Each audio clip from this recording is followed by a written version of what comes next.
forget to subscribe my channel Hang Duk Mana. Assalamualaikum, selamat datang lagi ke channel Hang Duk Mana. Mari kita dengar Datuk Saifuddin menjawab apa yang Hadi cakap. Marang 1 minit pun tak pernah masuk penjara. Saya baca di sikit. Beliau mengulas perbahasan Abdul Hadi yang sebelum ini berkata ramai pemimpin PAS masuk penjara ketika berjuang dalam reformasi suatu masa dahulu. Kita dengar jawapan Datuk Saifuddin. Dia akan letak komen macam biasa. Dengar ucapan Marang baru-baru ni. Dia kata dulu dia ikut reformasi. Tapi bila reformasi ni masuk bertempur dengan polis pun saudara kita, maka dia pun back off. Kemudian dalam reformasi ni juga ramai kena tangkap yang masuk lokap kita. Setelah dari sejarah lokang Marang 1 minit pun tak pernah masuk penjara. Tak pernah. Jadi ada berapa minit masuk, berapa hari masuk penjara? Masuk lokap. Masuk lokap. Ya. Masuk lokap lah. Masuk lokap biasalah. Ya. Ni baris kami ni masuk lokap. Yang lain berlari. Asal Seksyen 27 tak ada masalah lah. Bacok masuk lokap lagi. Dekat belakang waktu tu. Ada. Yang dulu Tapi masa dalam PAS yang kerap masuk lokap Kota Raja sebenarnya. Kita fahamlah yang tu. Tu abang kami dulu. Sangat, ya. Jadi jangan jadi alasan itu kerana bertempur dengan polis maka kita back off. Dalam sejarah PAS, polis pun mati kena bunuh ada. Jadi takkanlah back off kerana bertempur polis dalam demonstrasi maka back off. Itu alasan yang lemah. Sebab dalam sejarah perjuangan PAS 1951 hingga sekarang, saya boleh sebut secara fakta ada momen di mana bukan gas, polis pun mati. Jadi tak usahlah kita prolong tajuk-tajuk itu. Tak usah mengubah sejarah. Mari kita mula chapter baru. Tentang 3R ini, cerita dia adalah kita nak sederhanakan iklim politik supaya Malaysia boleh bergerak ke depan. Yang Marang sebutkan bukan tentang bertempur dengan polis. Astagfirullahaladzim. Assalamualaikum warahmatullahi wabarakatuh. Dalam gerakan reformasi. Itu faktanya. Yang Muhammad, kami... Yang berhormat, masa dah habis. Yang berhormat, masa... Kasih sayang ialah bagi peruntukan dekat kami. Ya, Cakap mulut saya kasih sayang. Runding. Ini kebencian namanya. Masa dah cukup. Terima kasih orang muda rakyat Malaysia. Tentang laporan audit 2018. Laporan audit 2018, dia ada 2 versi. Versi 1 tu, kalau saya tak silap saya minta maaf sebab tak sempat tengok tadi. Versi 1 ialah menyebut bahawa ada kelemahan agensi pengurusan warga orang asing. Dia sebut apakah kerajaan telah selesai. Nombor 2, ini audit sebut, bukan kita. Terdapat lebih daripada 100,000 orang warga yang masuk tak keluar. Audit komplain, bukan kita komplain. Yang kedua Yang Muhammad, ucapan Yang Muhammad ni kira okey lah. Yang Muhammad pun bagi bersama dengan kita. Tapi ada beberapa perkataan Yang Muhammad sebut tu seolahnya menghentam kami.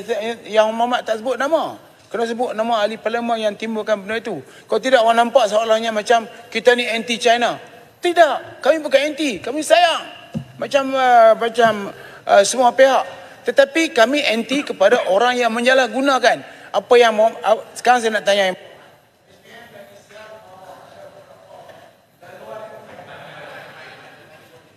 Ada beberapa laluan speaker di KLA yang SPM telah ambil tindakan. Jadi kita nak tanya berapa orang yang telah terlibat melalui laluan percuma tadi. Kita nak tegur tentang kelemahan tu. Jangan bagi menampak seolah macam kita anti negara mana ataupun tidak. Tidak. Ini kita bagi layanan yang sama. Cuma kami ni lebih sikit sebab kami lebih patriotik daripada orang-orang lain. Kalau orang kibar bendera China, kami marahlah. Tapi kalau bila kibar bendera Malaysia, kita pula ambil tindakan. Jadi orang kata ini polis macam mana? Yang kibar bendera asing diam, yang kibar bendera Malaysia kena ambil tindakan. Tapi semua jawab tulis Muhammad. Saya jawab hari ini. Saya cuma boleh baca dan saya akan bawa bawah 18.1 usul. Terima kasih.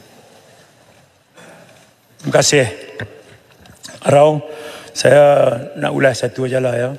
Yang kibar bendera Cina tu pun kita siasat.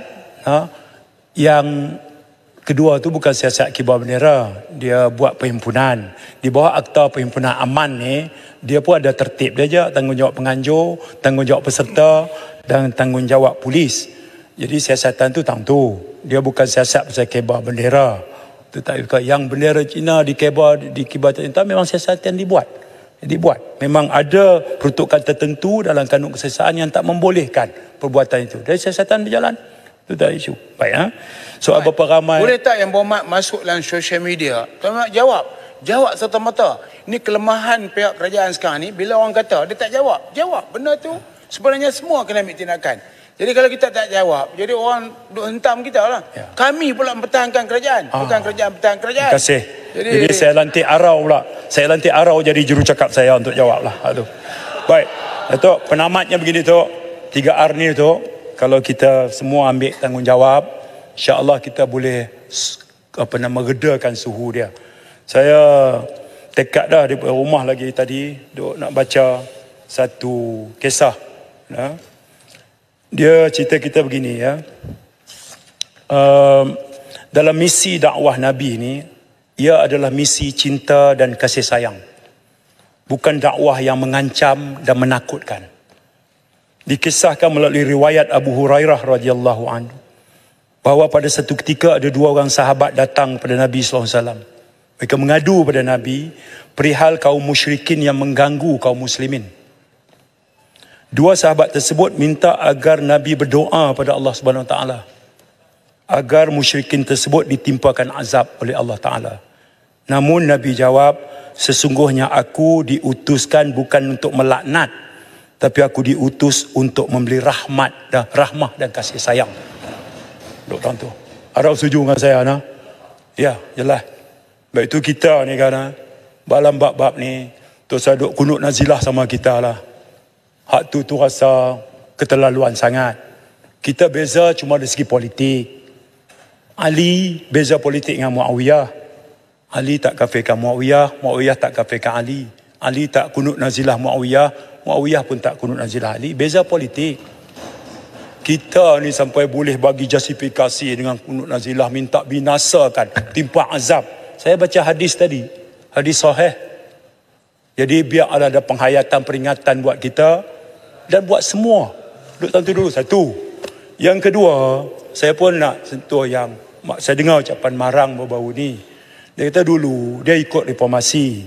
Tapi bila reformasi ni masuk bertempur dengan polis pun saudara kita, maka dia pun back off. Kemudian dalam reformasi ni juga ramai kena tangkap yang masuk lokap kita. Setelah dari sejarah, Marang 1 minit pun tak pernah masuk penjara. Tak pernah. Jadi ada berapa minit masuk, berapa hari masuk penjara? Masuk lokap. Masuk lokap. Ya. Masuk lokap lah. Masuk lokap biasalah. Ya. Ni baris kami ni masuk lokap. Yang lain berlari. Asal Seksyen 27 tak ada masalah lah. Bacok masuk lokap lagi. Dekat belakang waktu tu. Ada. Yang dulu masa dalam PAS yang kerap masuk lokap Kota Raja sebenarnya. Kita fahamlah yang tu. Tu abang kami dulu. Sangat je. Jadi jangan jadi alasan itu kerana bertempur dengan polis maka kita back off. Dalam sejarah PAS, polis pun mati kena bunuh ada. Jadi takkanlah back off kerana bertempur polis dalam demonstrasi maka back off. Itu alasan yang lemah. Sebab dalam sejarah perjuangan PAS 1951 hingga sekarang, saya boleh sebut secara fakta ada momen di mana bukan gas, polis pun mati. Jadi tak usahlah kita prolong tajuk-tajuk itu. Tak usah mengubah sejarah.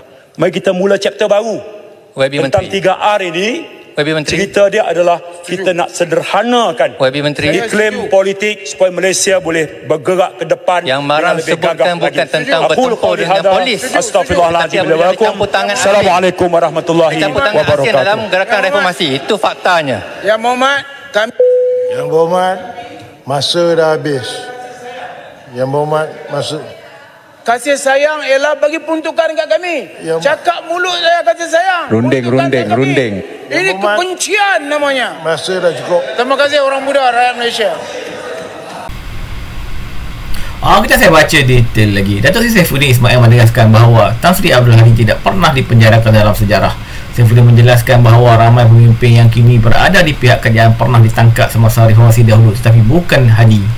Saifuddin juga menyatakan bahawa alasan untuk berundur dalam demonstrasi kerana polis adalah lemah mengingat sejarah PAS yang pernah bertempur dengan polis. Kita minta menyokong kerja apa pada PMN Ibrahim. Assalamualaikum.